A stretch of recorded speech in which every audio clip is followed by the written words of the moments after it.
Importing rare JDM cars often appears straightforward. Buy in Japan, ship to New Zealand, register, and drive. But the real economics sit between those steps, and that's where most people lose money. New Zealand is one of the few countries where Japanese domestic market vehicles can be imported, certified, and legally driven at scale. That creates opportunity, but also friction. Small market, high standards, strong demand for rarity. The result is a price gap that rewards preparation and punishes guesswork. Many focus on the auction hammer price, but that's only the first and often smallest layer in a complex cost structure.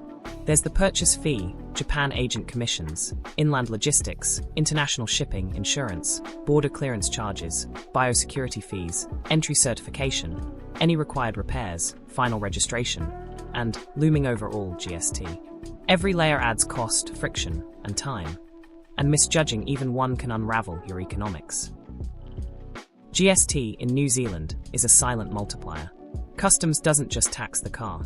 They tax the total of vehicle value, international freight, and insurance at 15%. There's typically zero import duty on passenger vehicles, but GST still applies to the whole stack.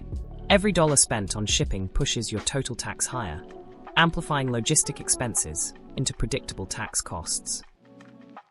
Consider a simple example. Purchase a car for $38,500. Add $4,200 for freight and insurance. The GST base is now $42,700. With GST at 15%, that's more than $6,000 in tax before you've even tackled compliance, certification, or registration. The economics stack up, quickly and predictably, if you understand the logic. There are border costs too, customs transaction fees, biosecurity levies, and ever-shifting timelines. Delays mean storage fees, demurrage, or missed workshop slots. These costs add pressure without increasing the car's value. Biosecurity is often misunderstood. If a vehicle fails its cleanliness inspection, perhaps due to mud or organic matter under the chassis, it won't clear. Cleaning, reinspection, and storage all cost money, but the real impact is time lost. That capital is now frozen, unavailable elsewhere. Entry certification is another hurdle. Every imported vehicle goes through a compliance check before registration.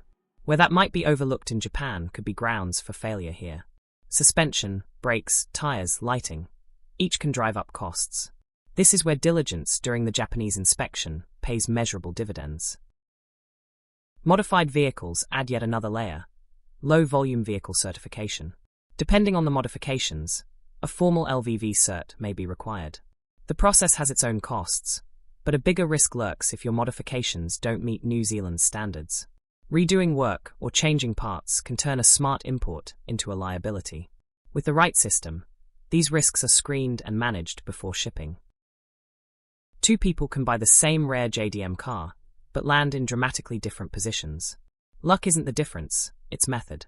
A system forecasts landed cost, screens compliance risk, manages timing, and preserves capital. Importing is not speculation. It's systems engineering, applied to vehicles. If you understand these economics, rare JDM imports can make perfect sense. If you ignore them, the numbers will catch up, every time.